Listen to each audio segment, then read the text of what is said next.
I'm choosing you to go out. You can't control crime in the building.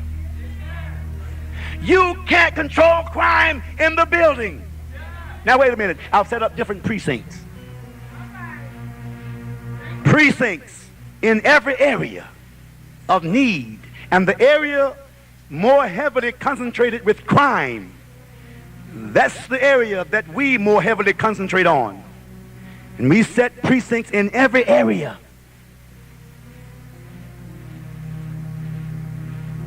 In some areas we've set the Methodists.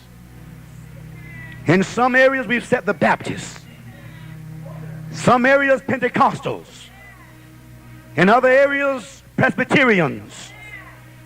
In other areas still Lutherans. And in some areas Catholics. In some areas Seventh-day Adventists and others. And we work together to make a difference in this town. All these forces, all these agencies together must make a difference if we are to survive. But I tell you, we cannot control crime in the streets by staying in your precinct office. You have to get outside and walk your beat. You'll have to get out there.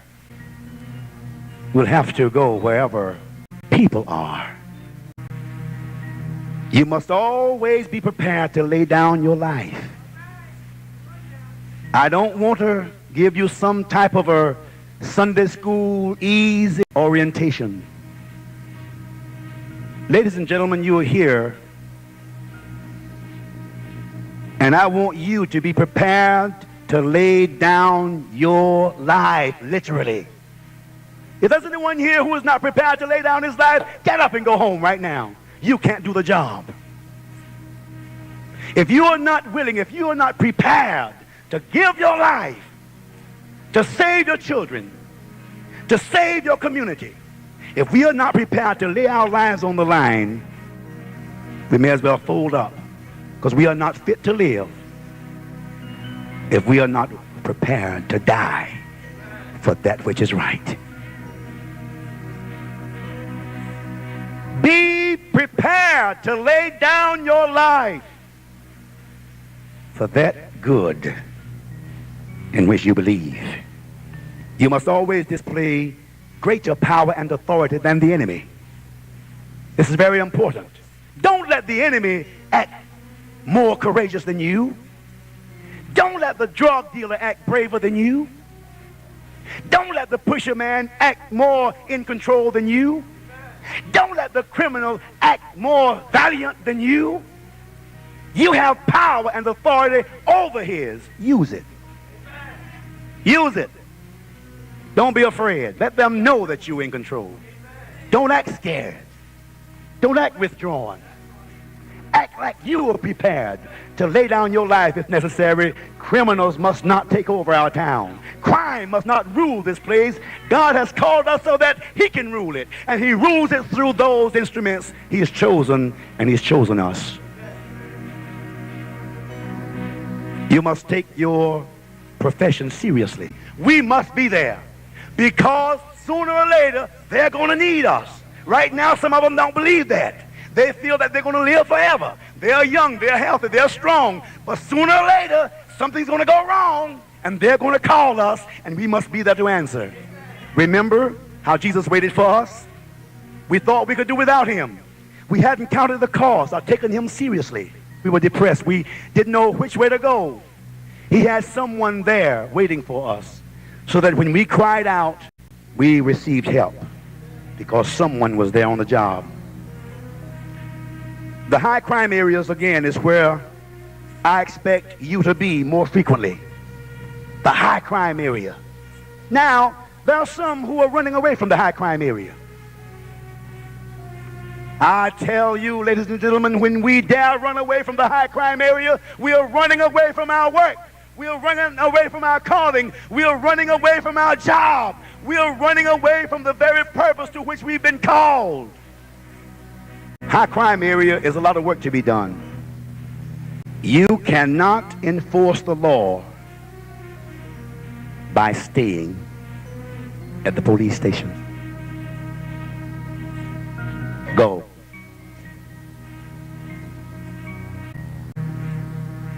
The power of headquarters will be for you. If you're courageous enough to leave headquarters, if you are courageous enough to leave your offices, if you are courageous enough to go out there where the work is, where people are, then the power of headquarters will be with you. But if you refuse, if you neglect to go forth, even in your office, you are disobeying. With a rule book in your hand, reading all the laws and regulations and statutes, sitting in your office when you've been told to go out. If you refuse that, even while you exist sitting at the seat, the power of headquarters will not be with you. St. Luke 10:19, behold, I give unto you power to tread on serpents and scorpions, and over all the power of the enemy. There are some serpents out there that look like human beings, but we have power over them. The one who founded this force, the one who founded this work, the one who wrote the book, if we can remember his example, if we can just recall how he did it, and he has so much faith in this organization, he has so much faith in this organism until he died on Calvary defending it. I don't know how you feel about it, but I, for one, say that if any man, if any woman, if anybody has that much faith, we ought to listen to him. He gave his life defending it because he found out it would work. It was tested in heaven. Remember how sin was not tolerated in heaven. The Bible says there was war in heaven. Remember how Lucifer was not tolerated in heaven. Remember how God kicked him out. You cannot enforce the law by staying at the police station. Go. The call to action. The call to action.